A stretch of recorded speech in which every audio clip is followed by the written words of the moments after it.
Welcome to Real Love, Real Stories, the podcast, a platform for couples to share their love stories and for singles to find hope.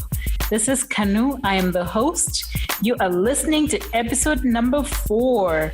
And in this episode, I'm talking to Patrick and Tina. Enjoy their love story. Hello. Yeah, so welcome to episode number 4, and thank you for being a part of it. Thank you. Absolutely. Yeah. So to start off with, the podcast is really to share your love journey, your love story with everyone. Yep.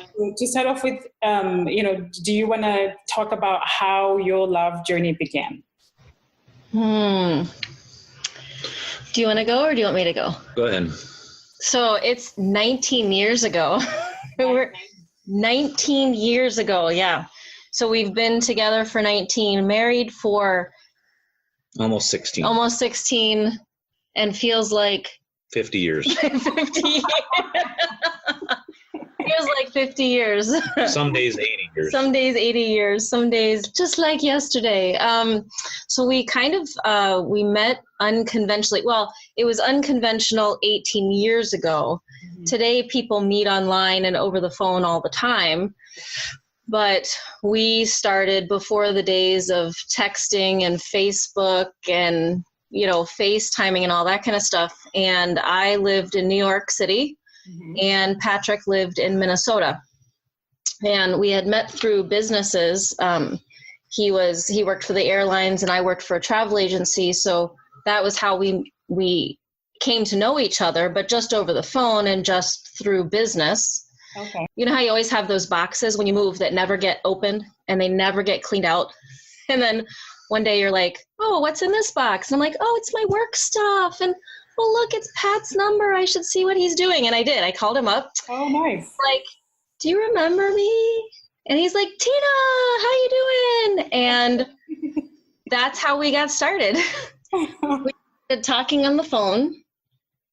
Back in the calling card days. Okay. Because you were charged for long distance, and you had to make sure that you use those calling cards so that you get the most time on the phone and only pay like $20. Yeah.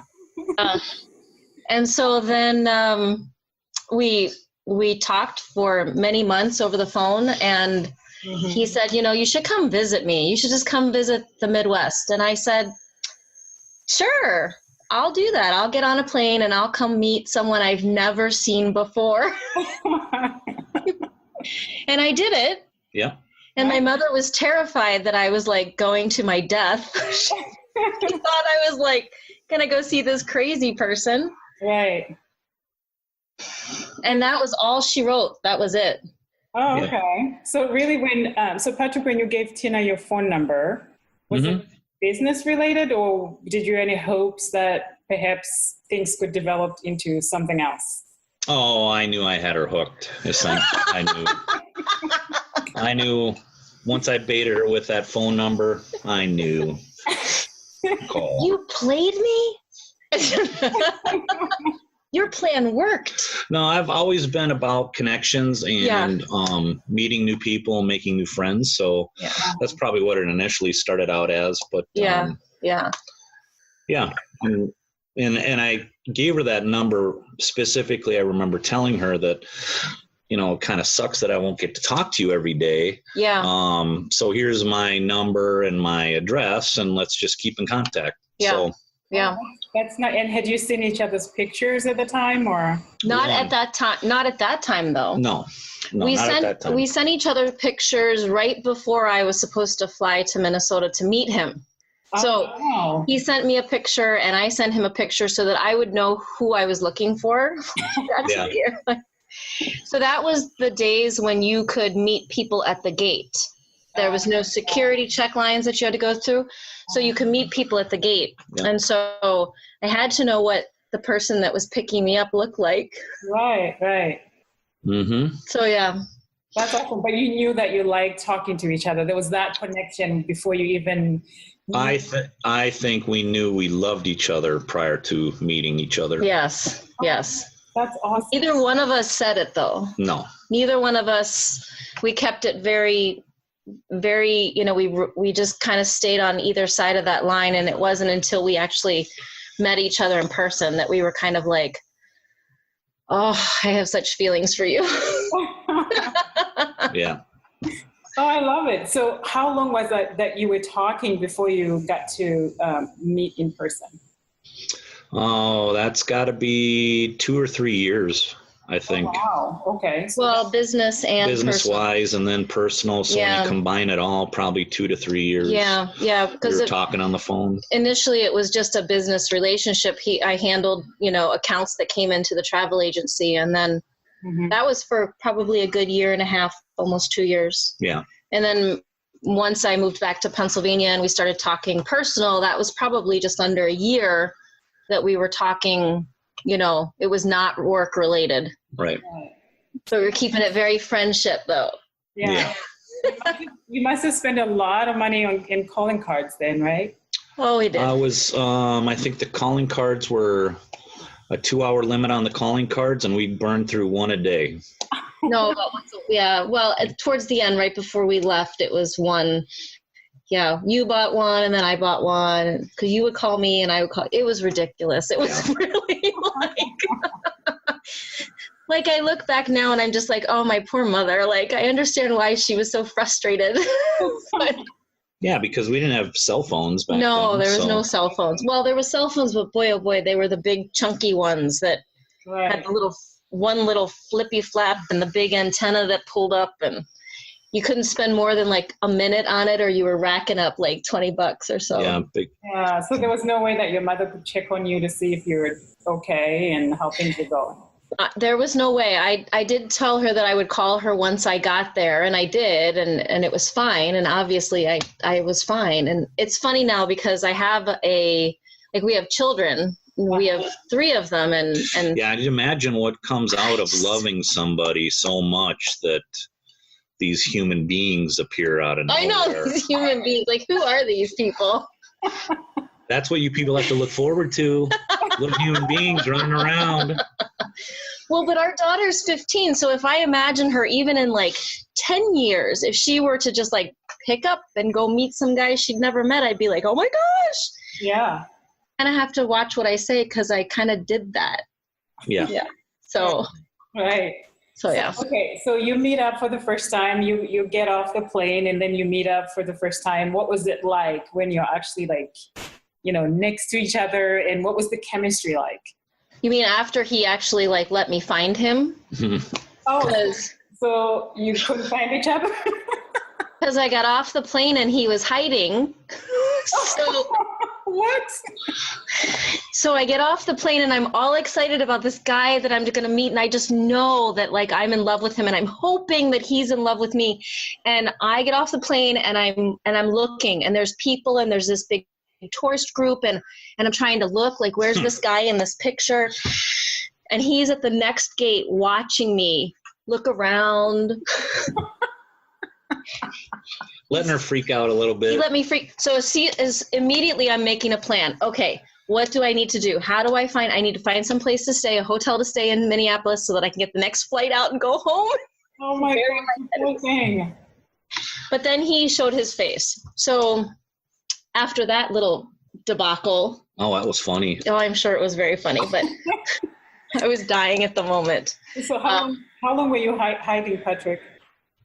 I wasn't hiding. I was just sitting on a bench that was the next gate down, so she couldn't see me.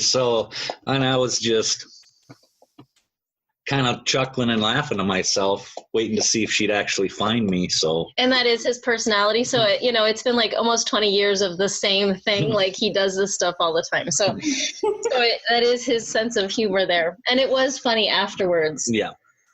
But once we were together, it was actually very kind of weird. It was bizarre. Because, we had spent so much time talking on the phone and so much time really just kind of getting to know each other. And you really feel connected to this voice on the other end of the line. Right. And I knew this voice intimately. Like I could tell when he was sad, when he was happy, when he was frustrated, like I could read it.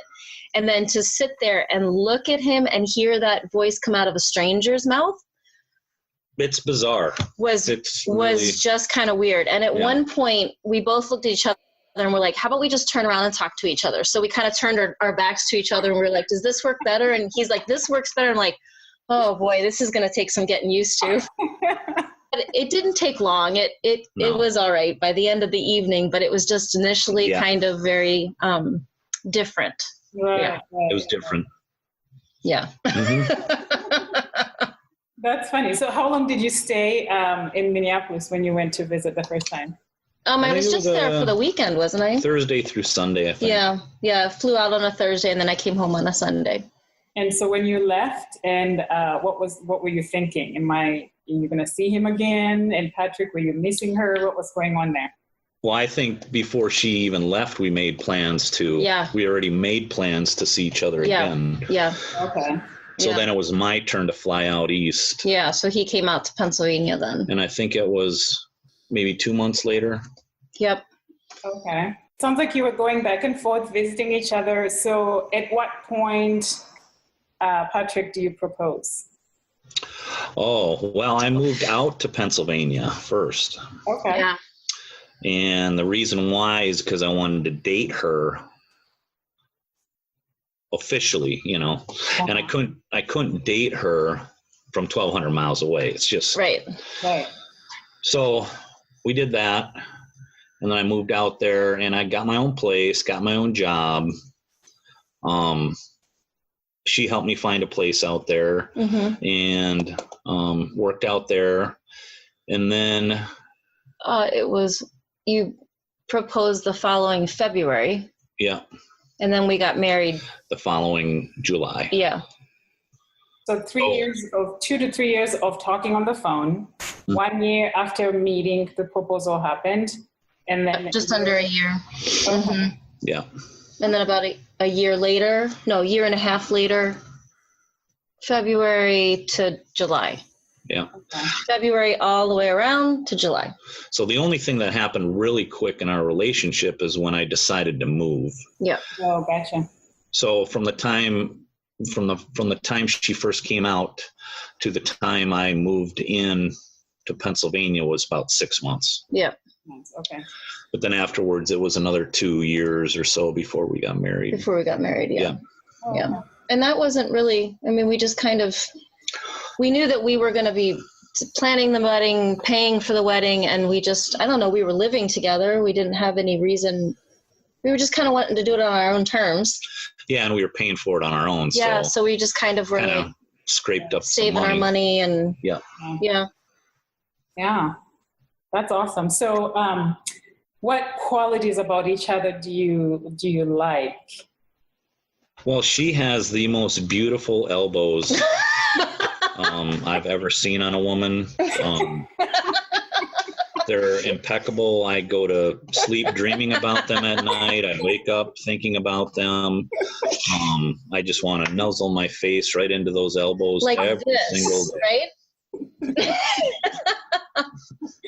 Oh my gosh. That's sort of like a running joke in our household. Yeah. There's sometimes when you're with your spouse and sometimes you're just you get bogged down with life.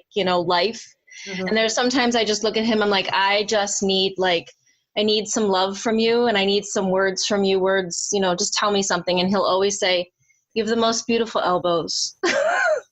Or your big toe is so wonderful on your left foot. I'm like, what? That is so funny. Just a little humor to, the stresses of life sometimes. And so.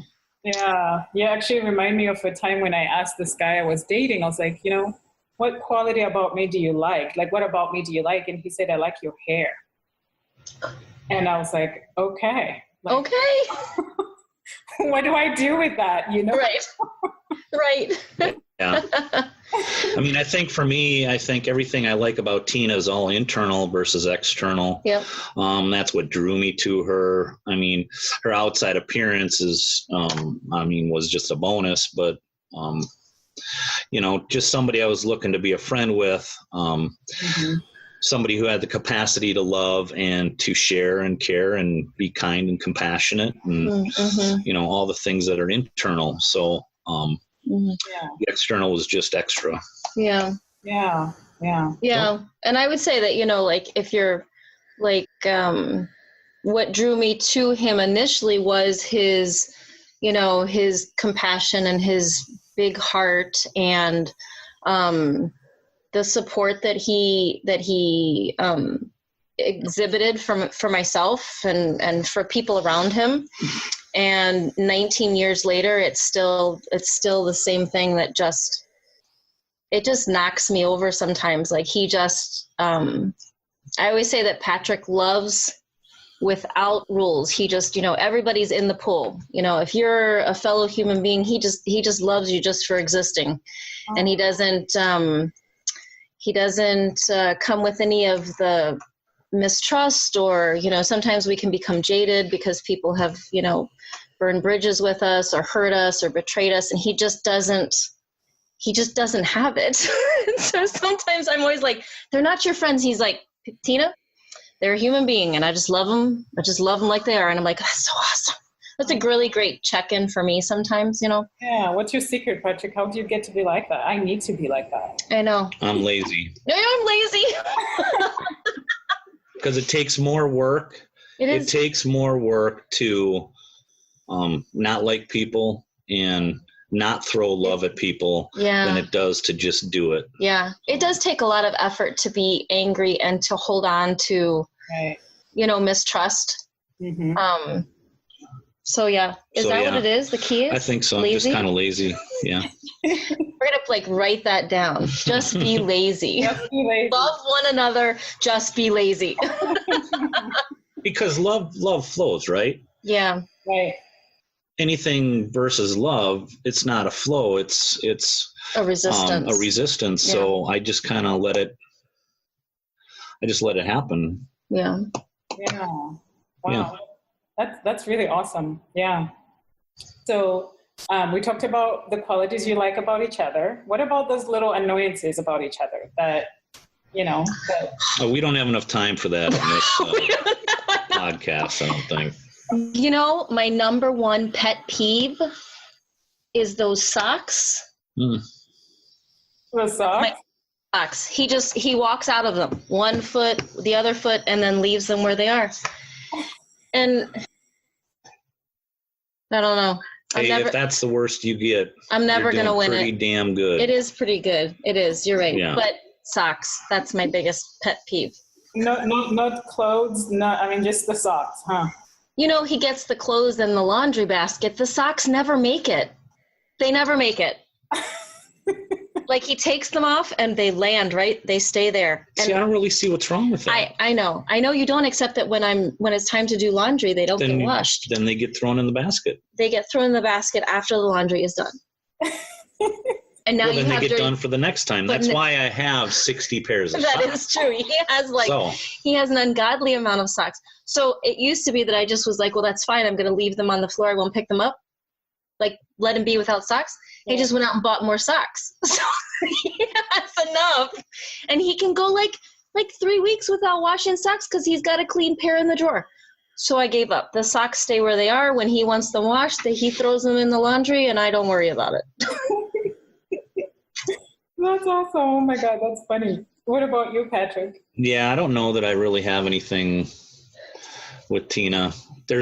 When she does things that annoy me, I'll tell her, and then she just keeps doing it. I guess that's one of the things that annoy me. So, you know, I don't know. I don't know if it's just our relationship or women in general or what, but she feels the need to repeat herself. Yeah. Because I'm not bright enough to pick up what she's laying down. No, it's not that because you're very bright. It's just that I'm not sure he understands my point of view, so I need to rephrase it in a different way.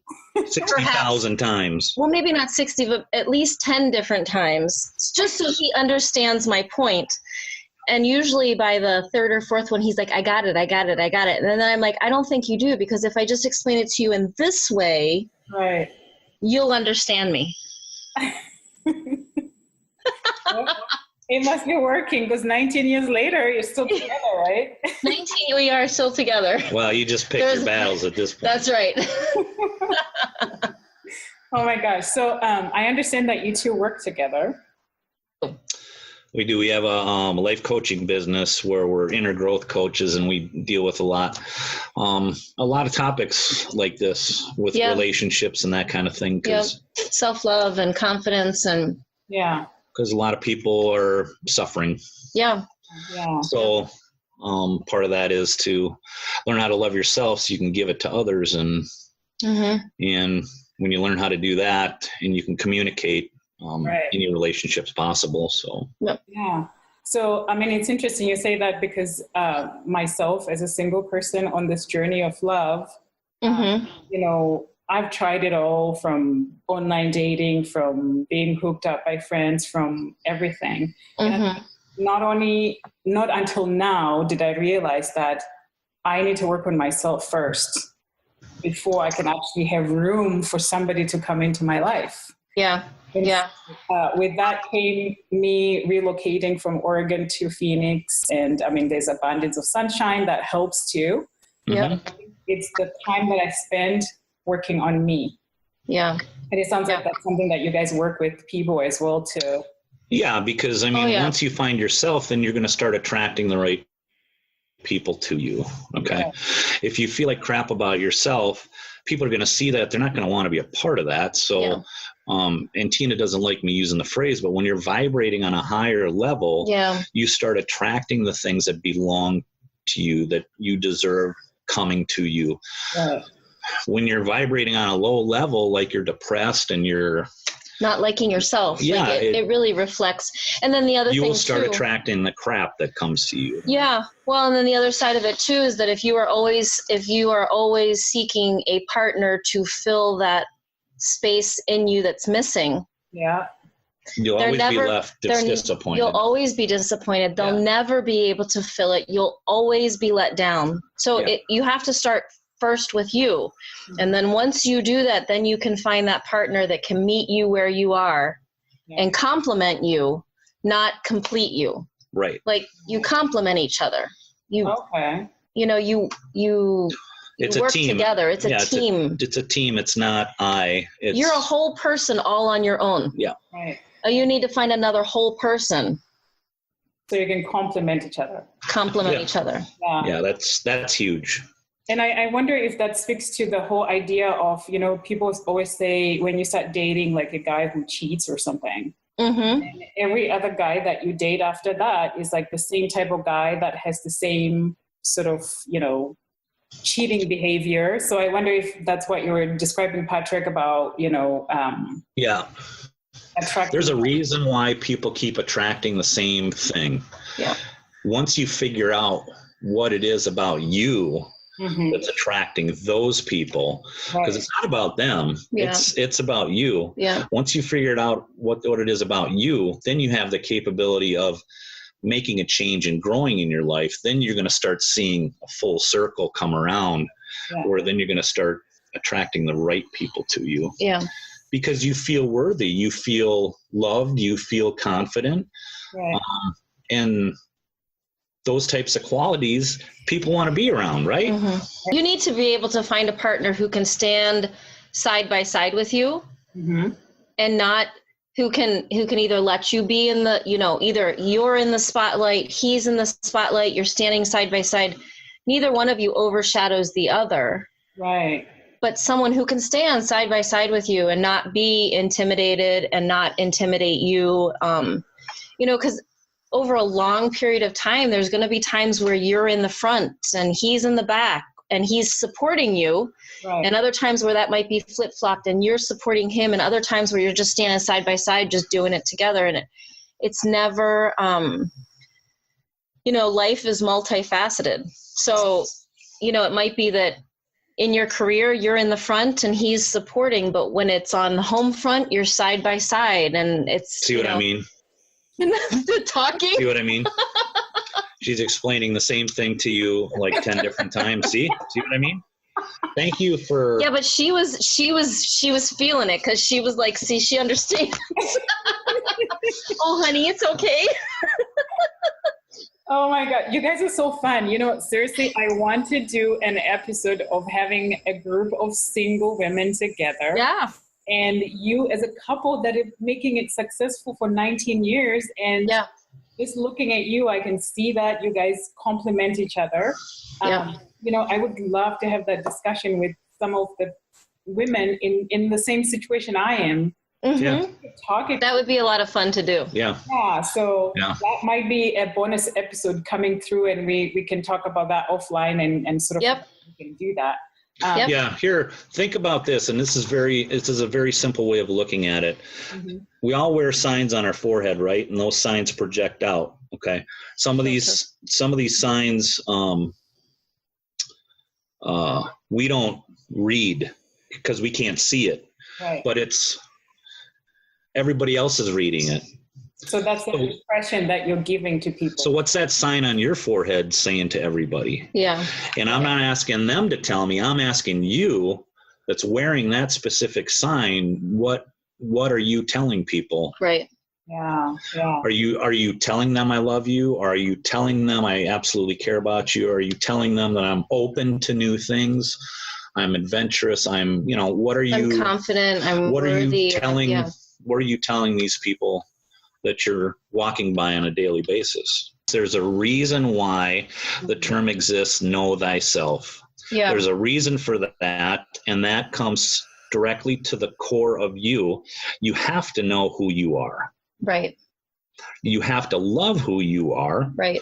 And you have to be willing to stand in that truth, being who you are. Right. Okay. The other thing is you have to be open to possibilities. Right. That one is a tough one. It's like... It is tough. It is, because we judge. Yeah. We judge on external, and you won't get anything from judging externally because you won't get to see what's truly golden inside somebody. Yeah. And that takes time to develop. Yeah. And it's work not to initially judge, because we make snap decisions all day long. I mean, you know, something as simple as like, what do I want to drink? What do I want to eat? Am I going to go right or left? Like, you make decisions all day long. And sometimes our decisions, you know, they help guide us. But sometimes we make those decisions based on past information that has stayed with us. Right. So sometimes it's just pausing. Oh, yeah. I want to say one other thing, too. That snapping of the fingers, that annoys me, too. That she just like snaps in my fingers, and then she'll point. But like I'm that. good at So it. I want to make sure I got that in on this too. But I have the pointing really good, and the snapping is really good. Like, I worked on that. Oh, honey, I'm snapping tonight. All night long now. Oh my gosh, you guys are so fun. I could talk to you forever. Yeah, and I think our advice would be different too for people who just got married. Our advice would be different for people who've been married 5 years. Yep.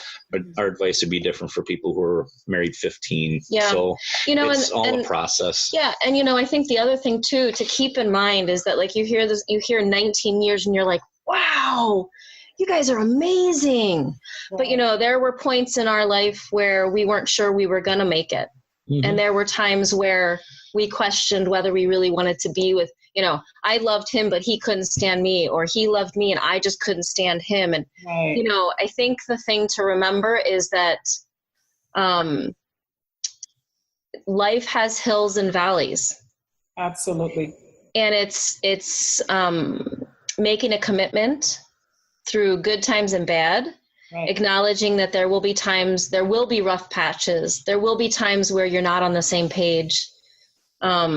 But so long as you do not assassinate each other's character, right. So long as you learn how to fight fair, there's rules to fighting. There's rules to fighting in a relationship. You will fight. You will be angry. There has to be room for that because we are human.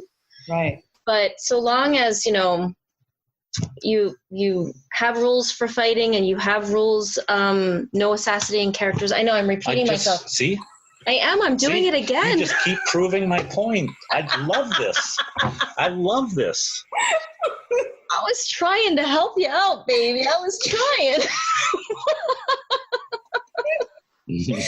How many get out there and think that, my God, she's repeating herself again? Well, now a lot of them, I am really going to pay attention now. That's going to be my signature thing, the snapping and the repeating. Yeah. I love it. Oh my gosh. Like I said, I would talk to you guys forever.